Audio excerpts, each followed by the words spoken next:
evening. I hope you are all enjoying this evening of peace. We appreciate your support and hope that you will be inspired by the evening. Tonight is a special night. We honor Noam Chomsky.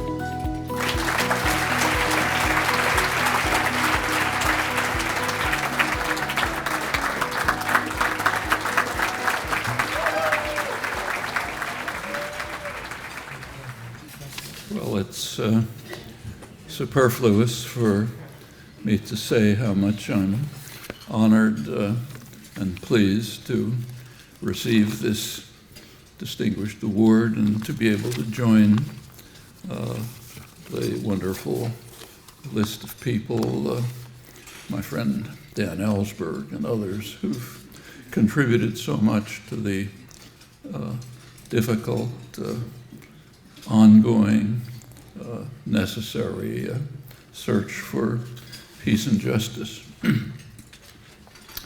On an occasion like this, what instantly and forcefully comes to mind is August 6, 1945, a day that will never be forgotten by those who were alive then and had their eyes open, a day that I personally remember all too well. If I can add a personal anecdote, I, at that time, was a counselor in a summer camp. The news came in the morning to the assembled campers and counselors, and then everyone went off to their usual activities, a baseball game, whatever it might be. I was so stunned by it, both by the event and the reaction, that I simply took off and went off into the woods and stayed alone for 3 or 4 hours, just thinking about what it all meant. Finally came back, and those two, what David calls that terrible silence in one of his evocative poems, was overwhelming. And since that time, these two demons are haunting over everything that goes on in one form or another, both the event and the terrible silence. And I'm sure all of you are haunted in one form or another by the same two demons. It was on that day that we learned that human intelligence had devised the means to bring the human experiment of 200,000 years to an inglorious end. It was never seriously in doubt that the capacity to destroy would escalate and that it would diffuse to many other hands, increasing the threat of self-annihilation. On that day in 1945, humanity entered into a new era, the nuclear age, one that's unlikely to last very long. Either we will soon bring it to an end, or it's likely to bring us to an end. It was not understood at the time, but a second and no less critical new era was beginning at the same time, a new geological epoch, what geologists call the Anthropocene, an epoch defined by extreme human impact on the environment. By now it's understood that we're well into this new epoch, but there has been disagreement among scientists about when changes became so extreme, when was the kind of point of inflection to signal its onset. A couple of months ago, the official working group on the Anthropocene reached a conclusion on the matter, recommending to the International Geological Congress that the dawn of the Anthropocene should be given the same date, the end of World War II, August 1945. According to their analysis then, the Anthropocene and the nuclear age coincide, posing a dual threat to the perpetuation of organized human life. Both threats are severe and imminent, and neither receives a fraction of the attention it demands. Without exaggeration, we might identify the end of World War II as the moment when the lemmings in human form set off on their determined and disciplined march to the precipice. That kind of thought is what I found terrifying while sitting alone in the woods in August 1945, and now we know how much more serious it is. And it is impressive to watch how dedicated this march to self-destruction is. We've just been witnessing a remarkable demonstration of the dedication to this vocation. For the past several months, all eyes have been on the quadrennial electoral frenzy to determine who will lead the most powerful country in human history, the country that will set its stamp on what comes to pass. Issues, as you know, are barely discussed at all, and there has been scarcely a mention of the most important question that has arisen in all of human history, and that has to be answered very soon.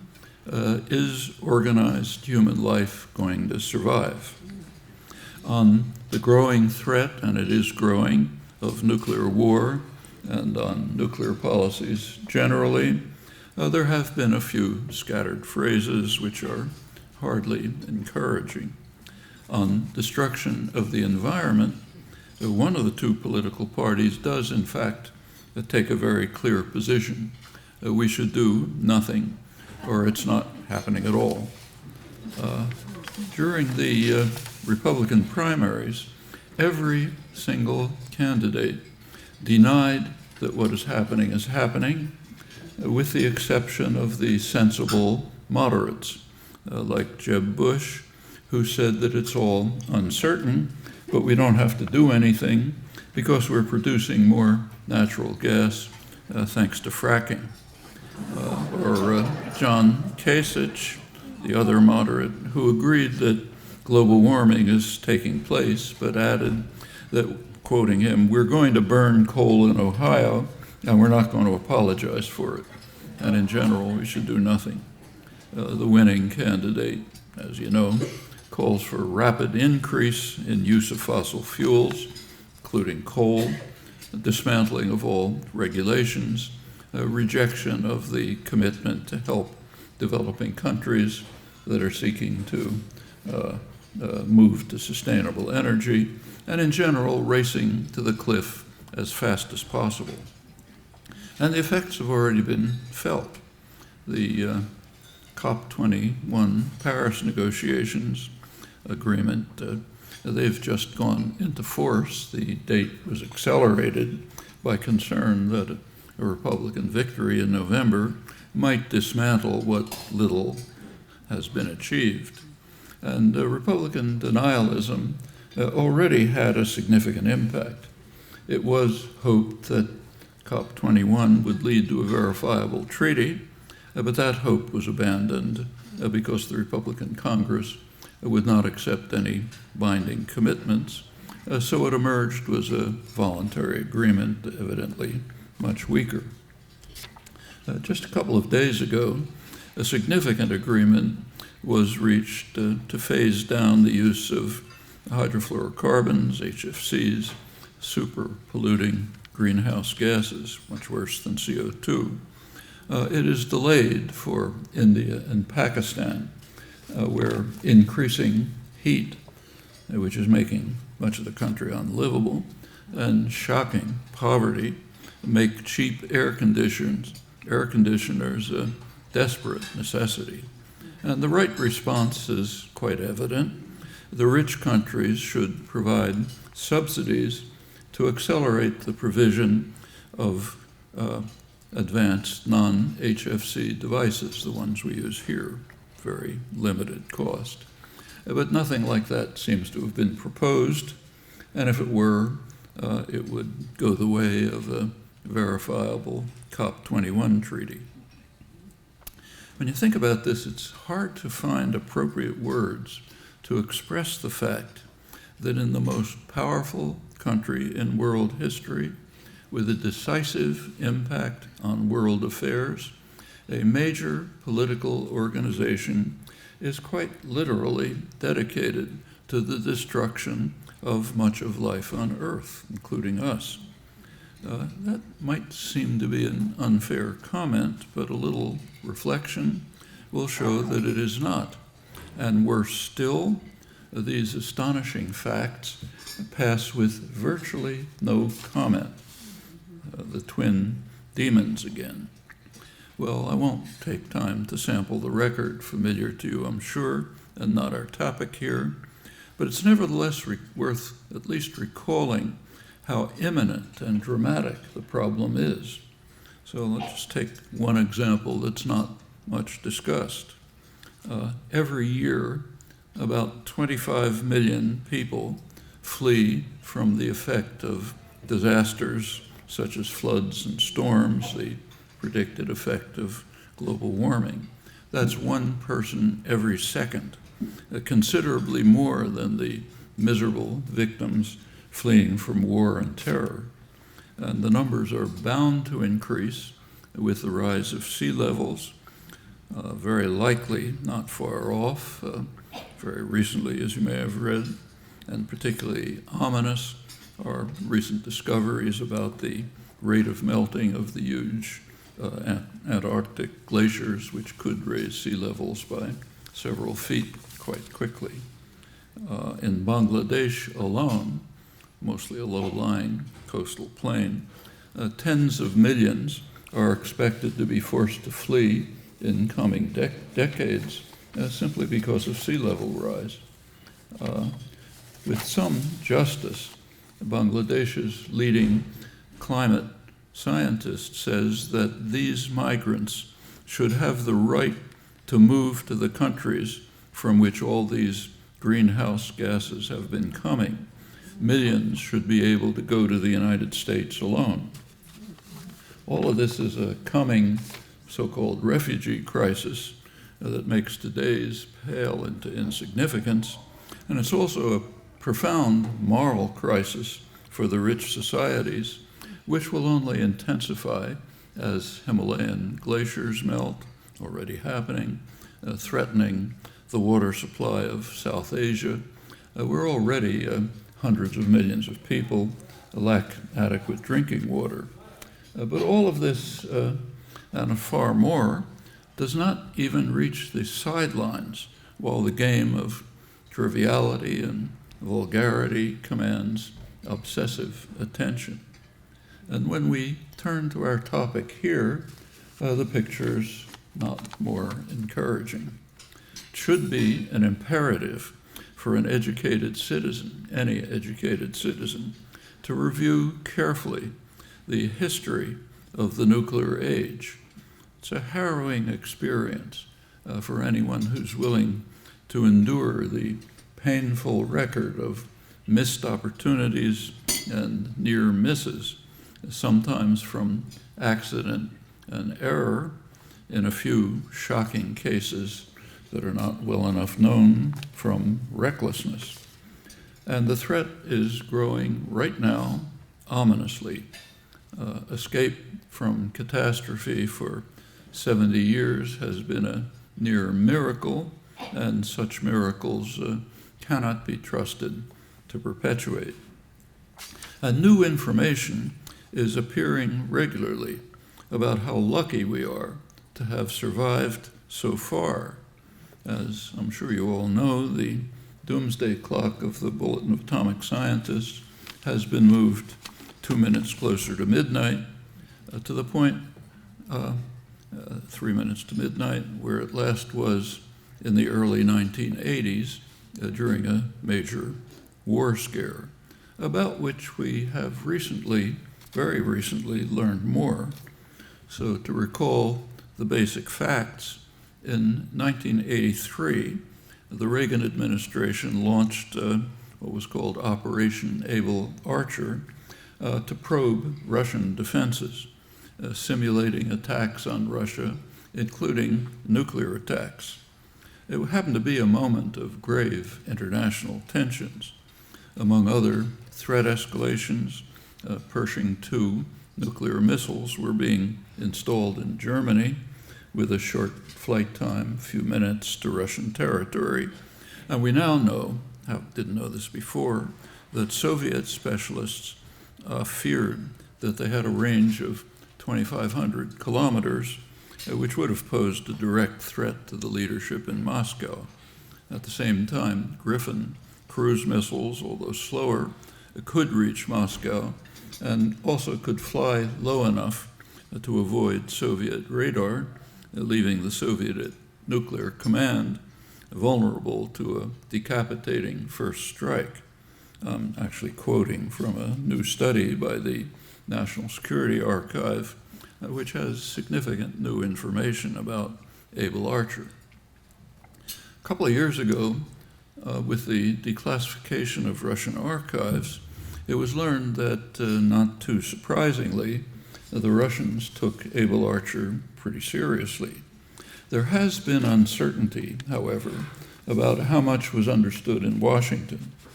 The National Security Archive has been trying for many years to have the record declassified, and they've now partially succeeded.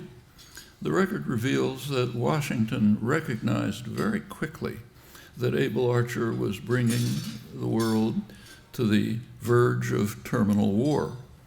A presidential board was established, which concluded right away that the CIA had been mistaken in its judgment that the Russians recognized Able Archer to be just an exercise.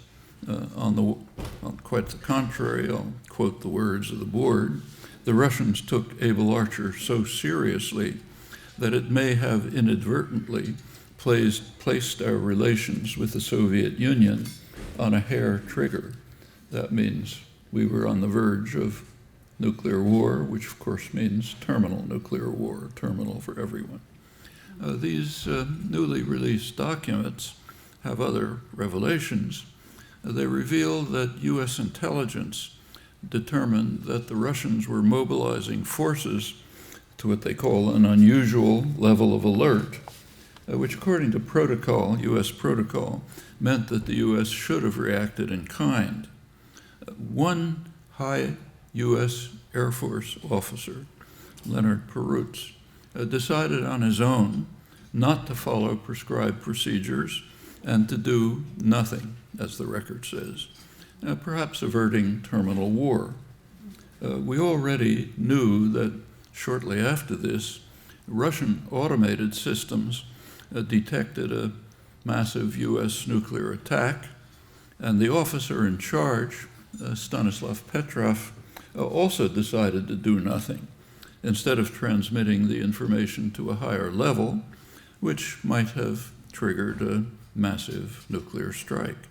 So Perutz and Petrov, therefore, belong to the honor roll of men who decided that the species should survive, joining Vasily Arkhipov, who blocked orders to launch nuclear tipped torpedoes, when Russian submarines were under attack during a very tense moment of the Cuban Missile Crisis, which could have easily had escalating effects without limit.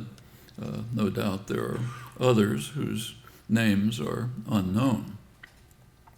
I've just been reading drafts of Dan Ellsberg's long-awaited book on nuclear strategy, which he was kind enough to send me, though I'm not sure that kind is the right word. It's an appalling record. Beginning early on, Dan may be talking about it himself, so I won't say much. But one of the most frightening parts is Dan's 1960 inquiries into the sophisticated fail-safe mechanisms that had been devised to prevent accidental launch of nuclear weapons by pilots. And Dan, for the first time, undertook to investigate these mechanisms at forward air bases. And he was able to show that also, although they might have looked good on paper, in practice, the mechanisms had fatal flaws, and pilots were in fact ready to launch a nuclear war under circumstances that were not at all unlikely to arise. This adds another chapter to the horrifying record of near misses and missed opportunities. And that record was already appalling enough, including fatal flaws of command and control that could have been terminal. Some of them are recounted in a memoir by B-52 pilot, Major Don Clausen. He took part in the missions, the Chrome Dome missions, during the Cuban Missile Crisis.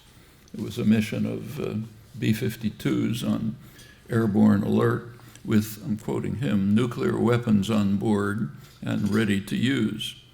His own conclusion is that we were damned lucky that we didn't blow up the world, and no thanks to the political or military leadership of this country. Clausen reports that he flew 15 24-hour Chrome Dome missions, and that the official commanders, I'm quoting him, did not possess the capability to prevent a rogue crew or crew member from arming and releasing their thermonuclear weapons, or even from broadcasting a mission that would have sent off the entire airborne alert force without possibility of recall.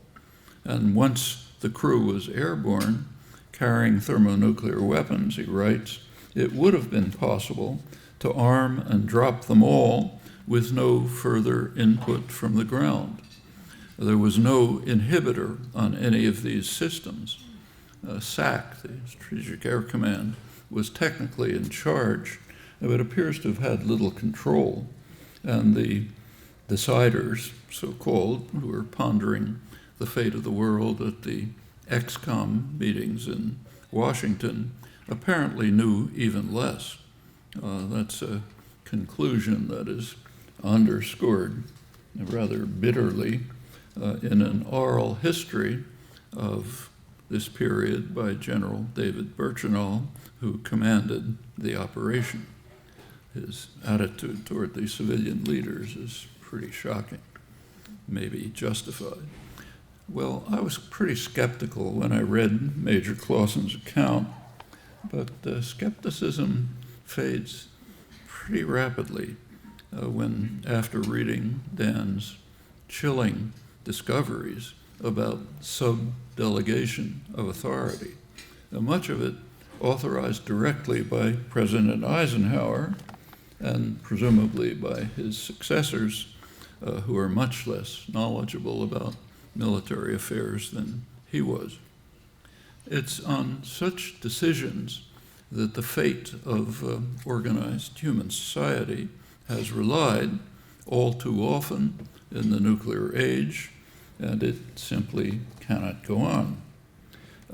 But it is going on, in fact, with mounting threats, partly in Syria, where proposals by John McCain and Clinton advisors Michel Flournoy and Mike Morrell, if they were implemented, it could easily lead to uncontrollable escalation.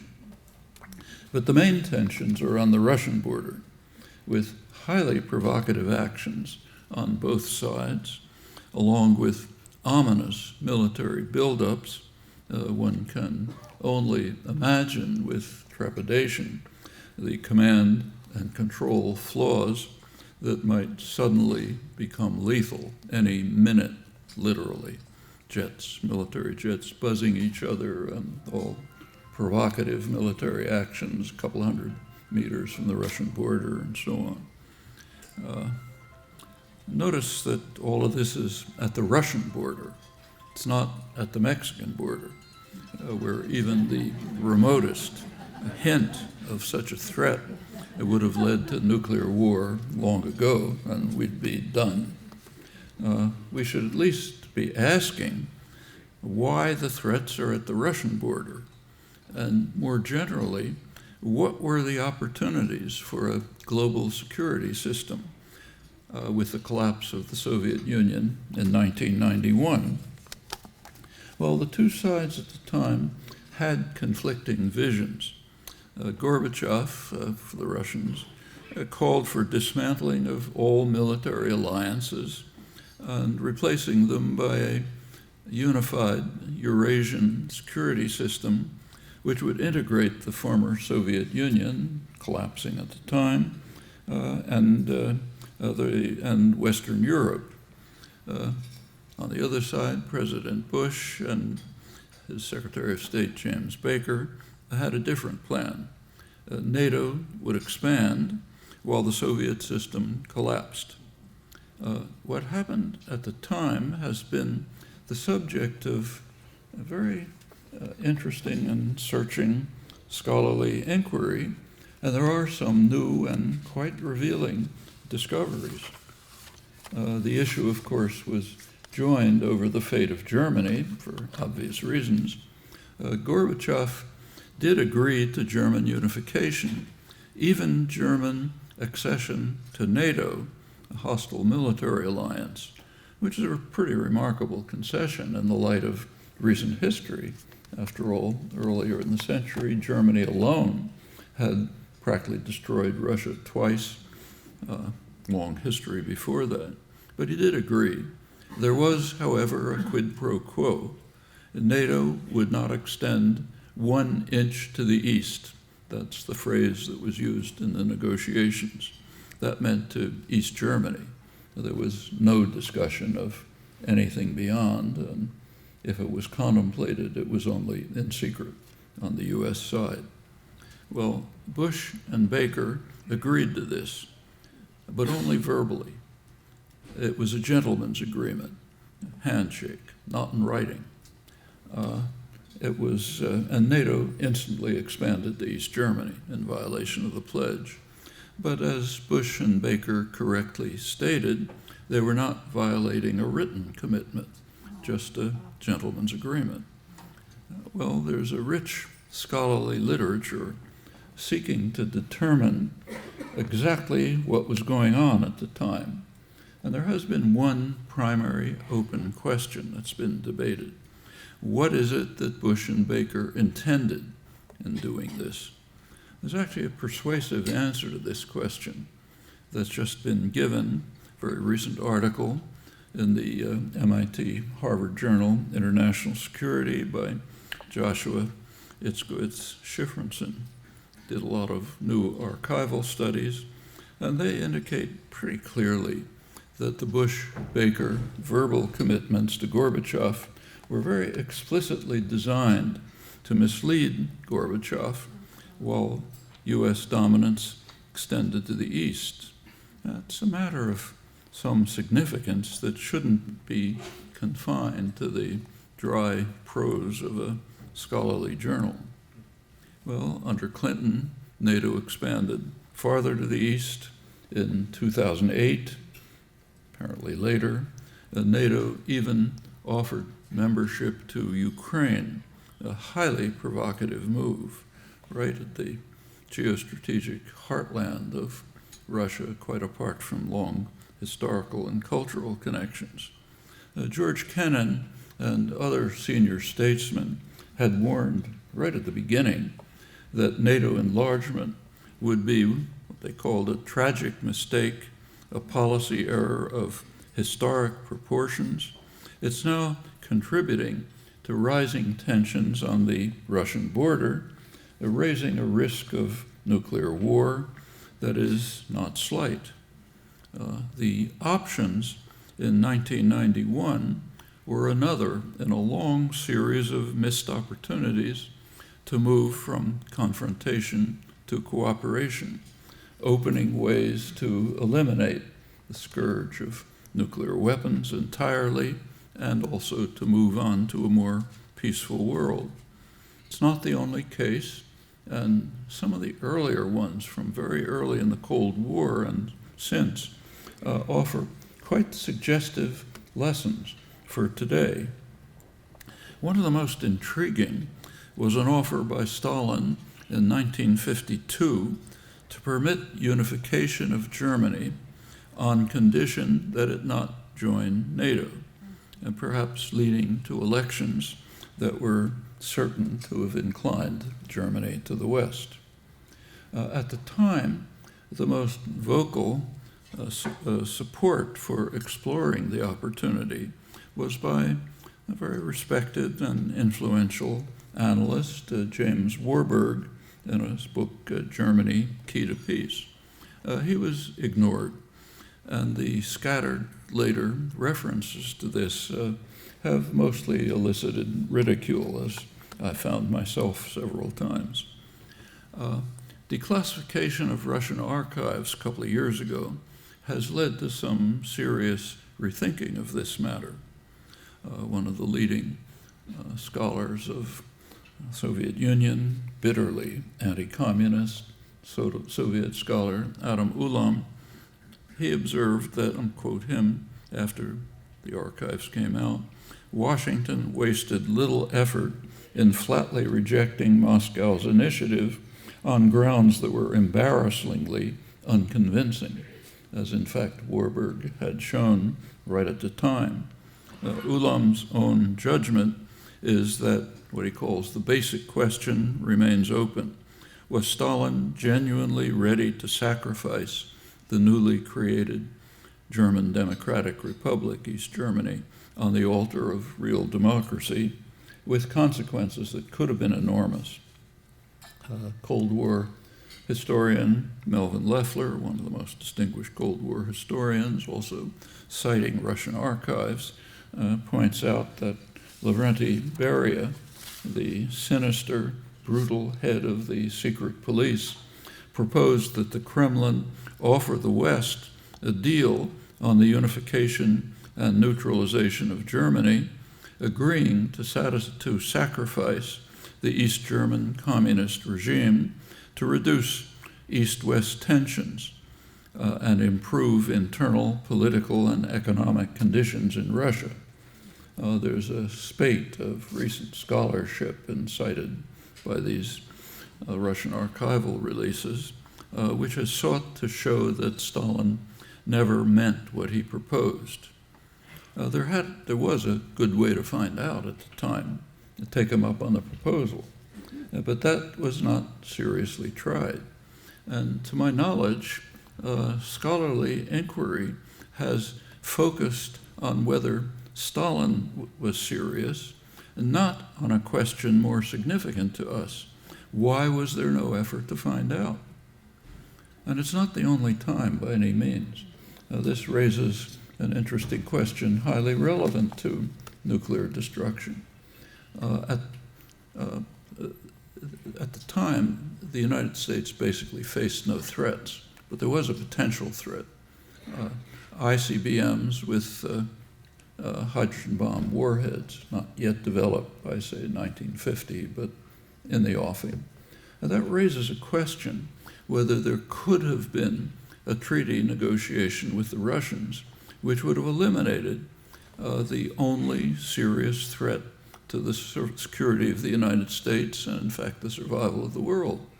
There's an interesting study of this by McGeorge Bundy, the standard scholarly study of the history of nuclear weapons, and he does devote 2 or 3 sentences to it in the middle of the book.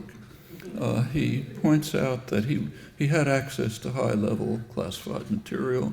He said he could not find even a staff paper raising the question whether there should be an effort to eliminate the only potential serious threat to U.S. security and survival. It's not the only case. One of the striking features of the Pentagon Papers Dan released is that you find cases like this over and over. Well, there have been other opportunities. How real, we don't know. They weren't seriously explored. They provide a historical counterpoint to the abysmal record of incidents that were much too close to disaster to be tolerable, and both missed opportunities and threatening provocations are all too real today, posing challenges that should be the focus of concern for populations, policymakers alike, and certainly for all of us who hope to escape the threats, pursue the opportunities. The goal of abolishing nuclear weapons is not a utopian dream.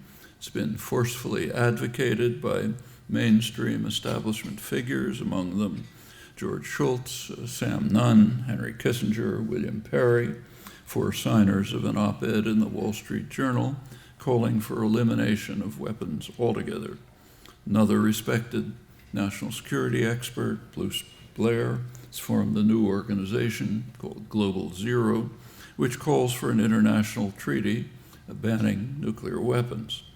The International Court of Justice came close to that stand in its 1996 advisory opinion on the legality of the threat or use of nuclear weapons.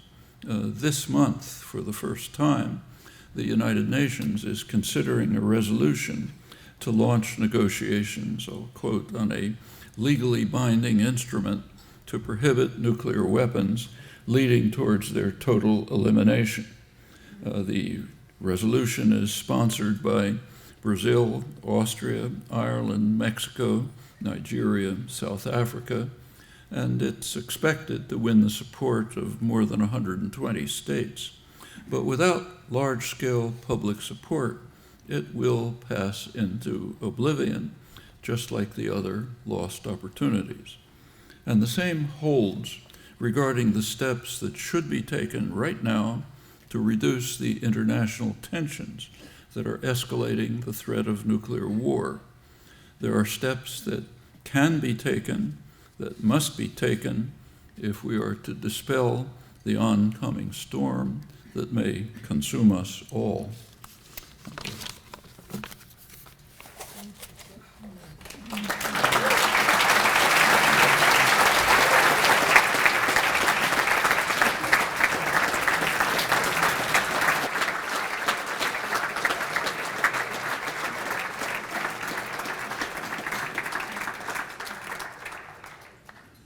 On behalf of the Foundation, I want to thank Professor Chomsky for accepting the Distinguished Peace Leadership Award this evening and for his powerful talk. Let me take you back for just a minute to about 2,400 years ago. It's a long time, but it's when Alexander the Great ruled in the 4th century BC. He spent most of his ruling years at war. And if he had decided at that time to spend $1 million per day, every single day, up until today, on his war efforts, he still would not have spent $1 trillion. Yet that's how much the US plans to spend on modernizing its nuclear arsenal over the next 30 years. Think about that, $1 million per day for over 2,400 years, and it still wouldn't equal our nuclear weapons budget for the next 30 years. It's staggering, and it's a frightening statistic. At NAPF, we believe that we as a people need to humanize, not modernize. Modernize sounds nice, right? But what's it mean? It means new nuclear warheads, nuclear-armed submarines, land-based missiles, bomber aircraft, some of which are proposed to be deployed until the 2080s. It means smaller, more precise weapons that many argue can be considered more usable on the battlefield, lowering the threshold for nuclear weapons use. It means many of our country's top scientific minds will be focused on mass destruction. Now imagine a world in which the US and the world's other 8 nuclear-armed nations directed their nuclear weapons funding instead to address human needs. We could provide tens of thousands of scholarships for young people to attend college. I think there's a few people here tonight who might think that's a good idea.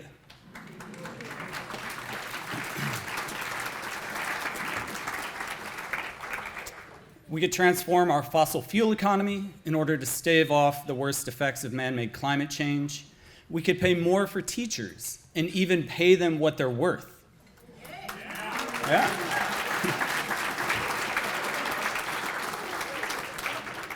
My daughter's elementary school right here in Santa Barbara might have to lay off its librarian this year. It's not okay. So I could probably name 1 trillion ways in which this money could be better spent, but the point is this: if the US doesn't stop modernizing and take seriously its legal and its moral obligations to negotiate in good faith for nuclear disarmament, neither will the other 8 nations. We've got to work toward total global nuclear disarmament. And here at NAPF, we never lose sight of our mission to achieve a world free of nuclear weapons. We also actively oppose each nuclear modernization program as it rears its ugly head in Congress. There's no up and down vote on whether to spend $1 trillion. It comes in many pieces over many years, and we need your support to keep it from moving ahead. Now, Professor Chomsky relayed some shocking information tonight in his talk. And now that you know, I ask you to please join us. Sign up for our Action Alert Network at wagingpeace.org or at our information table in the back of the room. Share the information from our website or information that you pick up here with your friends and family. At the opening of his talk tonight, Noam Chomsky said that we will soon bring the nuclear age to an end, or it will bring an end to us. So will we modernize our nuclear weapons, or will we humanize our society and make the world a better place for everyone? We can't have it both ways. Thank you all again, and good night.